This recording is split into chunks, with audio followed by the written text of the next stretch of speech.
I know a little bit about it. I know plenty about it. That bill was filed in appropriations. I guess I don't know much, like the last week. It has something to do with Roundup. That's something I guess I haven't brought to the full caucus yet, so I don't have much insight on that, so. Oh, go ahead. I know about it too, but go ahead. Okay, there are chemicals called glyphosates, and what they do is they're manufactured at a plant in Muscatine. It's one of the largest manufacturers we have in the country for this specific product. Farmers use it in Roundup in order to decrease, bug population, decrease weeds, things like that. So the problem is with the labeling. The labeling goes through the EPA. So for all the studies that are done out there about whether it is consumable crop by humans or whether it's feed crop, there's different sets of studies. The EPA looks at those studies and then says, here's what the warning label needs to say. Just like when you drink alcohol and it says on the label that, Surgeon General says that this will impair your ability to drive, or, don't drink it if you're pregnant. Same thing with nicotine products, tobacco products, those warning labels are on there. Go down to your local, hardware store, Walmart, whatever, pick up a bottle of Roundup, turn it around and see what that label says.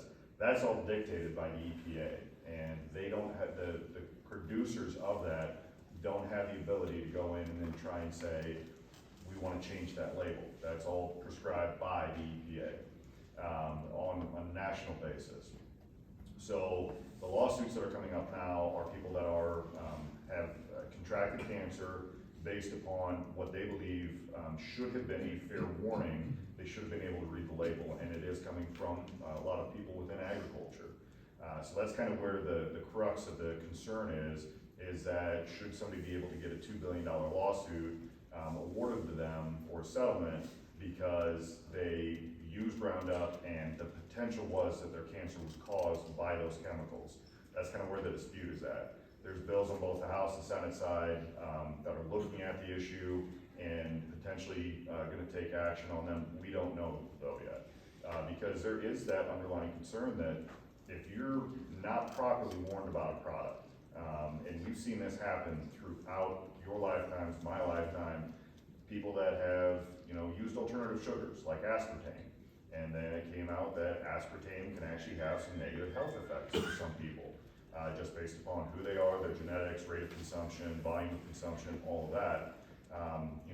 Should you have been properly warned about that? Yeah, you should have. But if it's beyond the manufacturer's control on how to warn you about that, then is the fault truly with the manufacturer?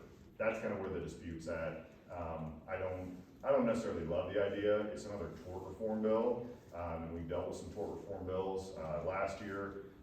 So this is trying to figure out how do we make sure that people on both sides, the consumer of the product that's actually using it in the field to produce your food versus the manufacturer who doesn't have an ability to say, hey, there are studies out there that have shown this to be safe, but some people have had negative effects, health effects, so who's at fault there? And who actually foots the bill? At the end of the day, we always need to make sure that we're coming back to the individual and making sure that you're protected in the law, but that you're also properly warned. That's one of the big parts of the job that all of us have, is to make sure that you as the citizens of the state of Iowa are protected on every different aspect that's out there. So that's kind of the root of the issue, and there are comparing bills in both the House and Senate, companion bills I should say, in both the House and Senate. The other thing that is part of the language in the House bill, I'm not sure if it's in the study bill or not, but it deals with ChemChina. ChemChina actually bought the manufacturers of some of these products, and the original lawsuits are based off of the products that were produced in Sweden. Well, ChemChina came in, bought those companies out through their multi-billion-dollar corporate conglomerates, whatever. And so we want to make sure that, because there's a lot of products we get right now that are coming from China that are not up to our own health and safety standards, whether that be these types of chemicals.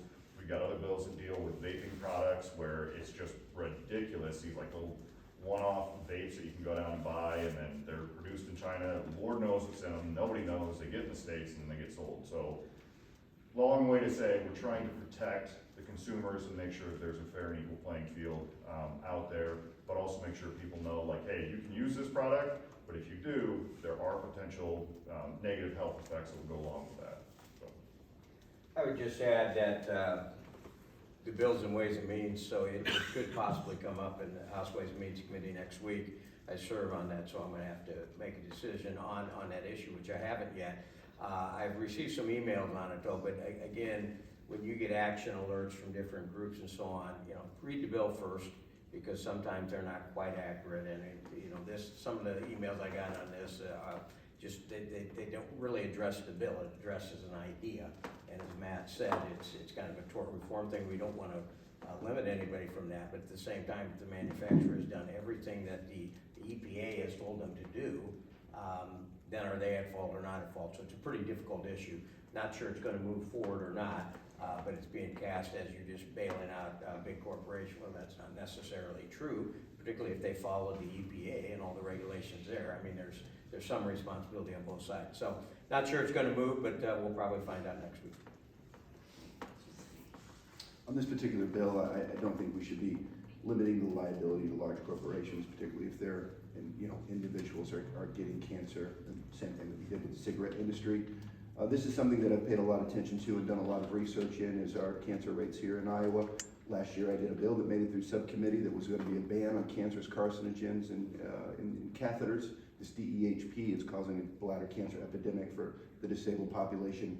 So I spent a lot of time at the University of Iowa and talking to their cancer doctors up there, and was asking them, how high are the rates for the disabled population? They said, yeah, they're probably 4 times higher than the general public.